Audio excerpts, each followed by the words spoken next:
Olá, meus amigos. Hoje a gente vai falar um pouquinho sobre doenças vasculares. É um tema bastante importante porque a gente vai falar na terminologia utilizadas em hemodinâmica, aquela área que estuda principalmente a circulação dos vasos sanguíneos com relação à pressão, volume, viscosidade do sangue. Então a gente vai falar um pouquinho aqui sobre hiperemias e cianose, tá, ó, a definição desses termos, em quando que se usa, da continuidade aquele tema da aneurisma e variz. Vamos falar das hematomas e hemorragias. Vamos continuar lá nas tromboses e embolias e vamos terminar com aquelas definições de infartos e isquemias que nós já começamos. Então começamos aqui por hiperemia e cianose. O que significa e em que situação eu devo usar esses termos? Na circulação sanguínea, o sangue que é bombeado para o corpo, ele vai por artérias. E esse sangue, a gente diz que ele é rico em oxigênio. Ele é representado sempre pela coloração vermelha, mas é porque o sangue arterial ele tem mesmo uma coloração vermelha. E a parte que está representada por azul é o chamado sangue venoso, é o sangue com gás carbônico. Por quê? Porque ele tem uma tonalidade mais azul. Quando nós falamos em hiperemia, nós estamos falando do aumento do fluxo do sangue com oxigênio, sangue arterial. Por exemplo, num processo de irritação, aumenta-se, como vocês estão vendo aqui no esquema, aumenta-se o fluxo sanguíneo, até porque uma irritação é uma resposta inflamatória, o aumento de sangue é para a chegada de nutrientes, de células de defesa e outros elementos mais. Também acontece depois de ferimentos, cortes, alergias e até mesmo quando se tem uma alteração hormonal, quando se passa vergonha, quando aumenta a atividade física, tudo são chamados de hiperemia, tá?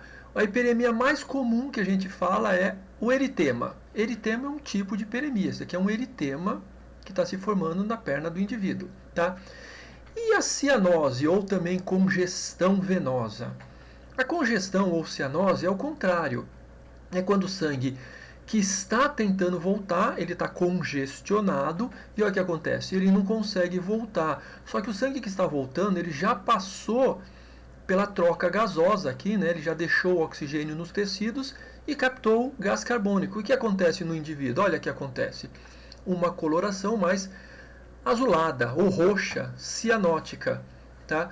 Essa é uma condição que acontece por obstrução de vaso sanguíneo, por déficit de sangue chegando da artéria. Às vezes você tem uma quantidade pequena de sangue chegando, né? Que pode fazer como experimento amarrar uma parte do corpo, um dedo, e colocar um elástico no dedo. O que acontece depois de um tempo? O sangue com oxigênio não chega nos tecidos, o tecido consome o pouco de oxigênio que tem e vai gerando gás carbônico no local e vai ficando com essa coloração. Acontece também quem tem problemas cardíacos e por causa da questão do bombeamento de sangue e também problemas respiratórios, tá? Esse exemplo aqui é um exemplo bastante incomum, né? É o chamado síndrome de Reynolds, que é a alergia a gelo. A pessoa entra em contato com gelo, o que acontece? A atividade metabólica aumenta e não deixa a entrada de oxigênio. Isso faz com que a região fique de tonalidade mais azul. Outra situação, segundo item que a gente viu para estudar, era a definição dos termos aneurismas e varizes. Bom, se existe alguma dúvida, porque a gente já usou esses termos, fica aqui, ó. Aneurisma é uma condição das artérias. Variz é uma condição das veias. Quando eu tenho uma deformidade em forma de aneurisma, olha aqui, ó, a artéria tem paredes elásticas, elas carregam pressão, a pressão arterial, e quando deformam ficam assim, ó, em forma ou sacular, ou como vocês viram aqui, essa dilatação em forma fusiforme. As varizes já são diferentes. Como é uma condição venosa, as paredes não têm camadas elásticas, portanto ela não tem pressão, mas dentro elas têm válvulas. Isso é, se eu dilato este vaso sanguíneo, ele pode ser que não volte mais ao normal. Diferente da artéria que volta, a veia não volta mais ao normal. e em alguns casos pode inclusive prejudicar as válvulas que ficam na parte interna das veias. Lembra-se que algumas veias, as mais profundas, elas têm válvulas para evitar aí que o sangue volte, por exemplo, pelos membros inferiores, né? O sangue tem que subir. À medida que as paredes vão contraindo, o sangue tem que ir subindo, subindo, subindo, subindo. Se não tiver essas válvulas, o sangue fica parado, que é um risco que a gente vai falar depois, de o sangue parado formar as tromboses. Então as varizes, algumas dessas varizes, principalmente as profundas, levam riscos mais severos, como o caso de trombose. Vamos ver aqui uma aneurisma. Observe aqui, ó, uma imagem de frente. Essa área central é chamada de polígono de Willis. Veja esse vaso que tem lá na parte de trás do encéfalo. Esse vaso único aqui, é esse daqui, a artéria basilar. A artéria basilar, quando ela chega, ela tem que distribuir o sangue de forma circular. Ela vai se juntar nessa, esse vaso sanguíneo vai se juntar com esses outros aqui, que é do pescoço, que é a carótida. Então a carótida junto com as vertebrais vão formar o polígono. Mas o que interessa pra gente aqui não é só a questão anatômica, é o que eu estou vendo aqui em cima. Está formando uma bolsa.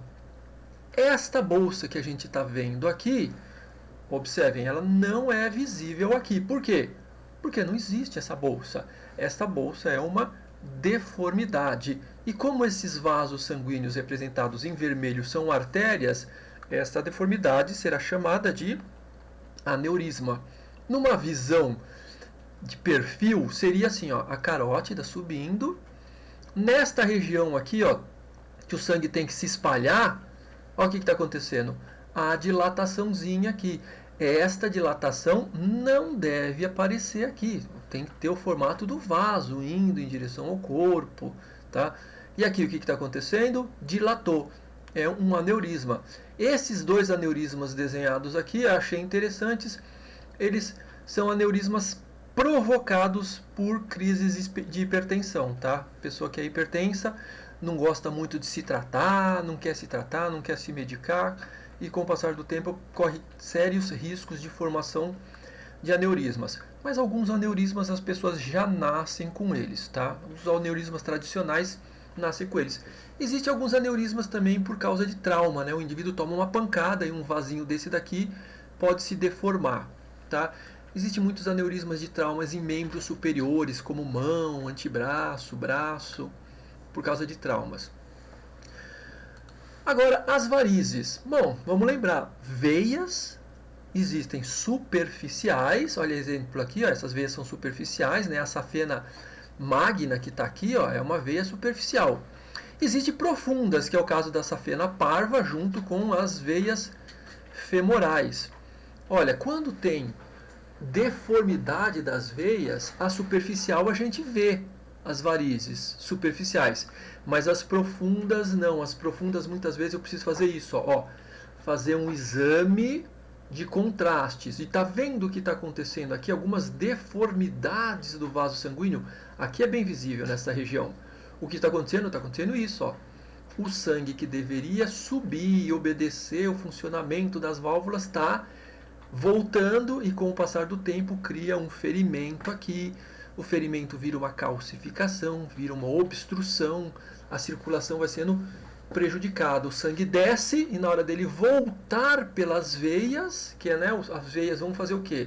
Vão subir com o sangue em direção lá ao abdômen. Vai acontecer de o sangue ficar represado aqui nessa região, tá? E depois fica dolorida essa região da panturrilha também, né? Essa região aqui, ó, fica bem dolorida. Se você apertar, dói muito. Perigoso. Olha, outra situação é quando o vaso sanguíneo, por algum motivo, ele se rompe. Se ele se rompe e o sangue acaba sendo escoado para alguns tecidos, a gente chama de hematoma. É lógico que os hematomas mais comuns são aqueles que a gente consegue ver, né? Os periféricos. Olha aqui o joelho. Isso é um hematoma, é uma bolsa de sangue espalhada nos tecidos. Essa coloração aqui é do sangue. Mas hematoma também pode acontecer em partes mais internas. A gente não consegue ver, né, como se vê aqui, mas pode acontecer.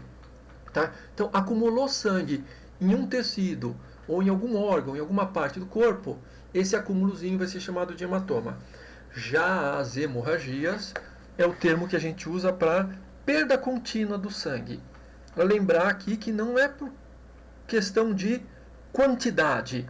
É quantidade não, é continuidade. Se está sangrando bastante, mas o vaso é pequeno, continua sendo hemorragia. Tá? Olha só, aqui alguns exemplos de hematomas, né? Aqui tá vendo aqui, ó, número 1 é o lado de fora e número 6 é o lado de dentro aqui, ó. É pequenininha a imagem, eu sei, depois a gente manda essa imagem para vocês, mas você não consegue notar pelo desenho que alguma coisa está pressionando aqui a região do crânio da pessoa. Alguma coisa. Tem uma coisa pequenininha do lado de fora e alguma coisa grande pro lado de dentro, né? Tá. Então tem o hematoma por dentro e também tem um acúmulo de alguns líquidos na parte de fora. Tá? Tem alguns exemplos. Olha esse exemplo aqui embaixo, ó, um hematoma subdural. Isso é debaixo da dura mater, a meninge. Olha aqui, ó, extradural. Esta é do lado de fora. Significa que, né, tá entre as duas camadas do osso, inclusive. Aqui, ó, dá para se notar camada do osso, a outra camada do osso. Aqui também, ó, camada do osso, são 3 momentos diferentes. O acúmulo desses líquidos, nesse caso de sangue, é chamado de hematoma. Então, o hematoma eu posso ter não só lá no joelho, eu posso ter na cabeça. Ah, mas no joelho eu consigo ver, na cabeça tem que fazer um exame, ó. Ó esse exame aqui, tá vendo o número 1 aqui, ó? Ó. Tá vendo o número 1 aqui, esse pequenininho? Tem mais outro aqui, ó. Aqui, ó, número 1. São pequenininhos, mas dá, talvez você até consiga ver na superfície do corpo. Mas a parte de dentro, você não sabe como que tá. Aí você precisa de um exame como esse para confirmar as condições. Tem aqui alguns itenzinhos para a gente dar uma olhadinha depois, se quiser, muito interessantes, tá bom? Então, essa é a questão do hematoma. Agora, a hemorragia que a gente estava comentando, a gente não vai fazer um exame sempre para identificar a hemorragia, né? E a hemorragia existe mais de um tipo. Existe a hemorragia interna, aquela que fica o sangue preso dentro do corpo da pessoa. Eu coloquei uma caixinha aqui com 3 exemplos de hemorragia interna. O hemotórax, que é o derrame pleural com sangue, ele está dentro, está preso. Você está vendo? Não, eu preciso de um exame para ver. O hemoperitônio é que nem a ascite, a barriga d'água. A barriga, o abdômen se dilata, parece líquido, mas quando você faz uma punção e vai tirar, é sangue que tem lá dentro. Você tem que fazer um exame para ver por onde se espalhou. Hemartrose é que nem a famosa água no joelho. A água no joelho é líquido sinovial, mas o trauma muitas vezes causa sangramento. Quando vai tirar esse líquido, descobre que é sangue que tem lá dentro. Mas são situações que o sangue fica preso, eu chamo de hemorragia interna. Quando o sangue está visível, não importa por onde ele saia, se ele é visível, é hemorragia externa.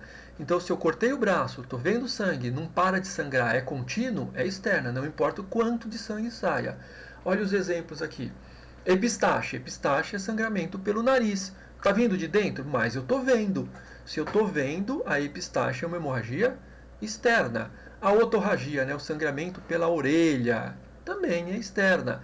Hemoptíase, o indivíduo que tosse, muitas vezes te vê na história da tuberculose, a pessoa começa a tossir, começa a sangrar continuamente e não para. Em pequena quantidade, muitas vezes vem junto com o escarro. Hemoptíase também é considerado externa. Hematêmese. Hematêmese é vômitos com sangue.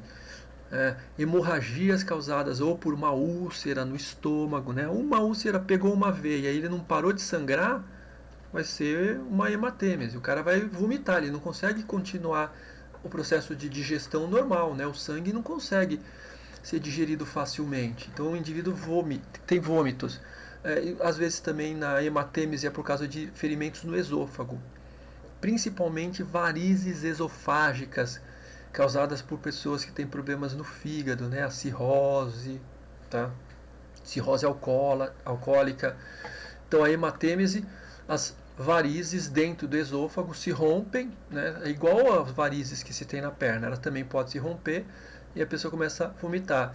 Melena, que é quando a gente tem sangramento nas fezes, né? Algum ferimento intestinal, tumores, pólipos, algumas coisas assim.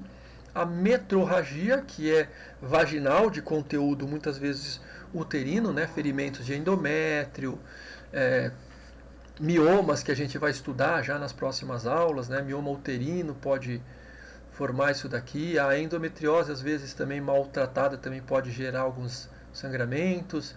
E a perda de sangue pela urina, a chamada hematúria, né?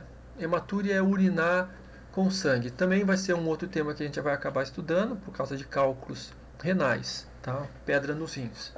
Pode causar, algumas pedras podem causar ferimentos e causar sangramentos. Vamos passar aqui para condições que obstruem a passagem do sangue. Elas se confundem um pouco, né? Trombo e embolia. Trombo é coágulo, então quem tem trombose tem formação de coágulo. Por que tem trombose? Porque ficou muito tempo parado, por exemplo, UTI, a pessoa ficou muito tempo deitada. Outra condição, o indivíduo tem tendência a ter coágulos, é de genética, e passou muito tempo sentado no avião, que tem alteração de pressão atmosférica. Isso também pode causar uma trombose, tá? Outra situação, varizes. O indivíduo tem um vaso sanguíneo que se dilatou e o sangue coagulou naquela região onde as válvulas estão incompetentes, como mostra nessa figura aqui, ó. As válvulas não funcionam mais, o sangue fica acumulado, isso é trombose. Mas a trombose é o nome do coágulo. Se ele tampar o vaso sanguíneo, ele formou o que a gente chama de embolia. Substitua o termo embolia por tampa, tampão. Fez um tampão, tá? Embolia é formação de tampão. Existe um termo que se usa muito que se chama tromboembolia. Isso é, eu tive um coágulo, esse coágulo entupiu alguma parte do meu corpo. Por exemplo, o indivíduo tem um coágulo na perna, esse coágulo escapa, cai na corrente sanguínea, vai lá no pulmão e tem uma tromboembolia pulmonar.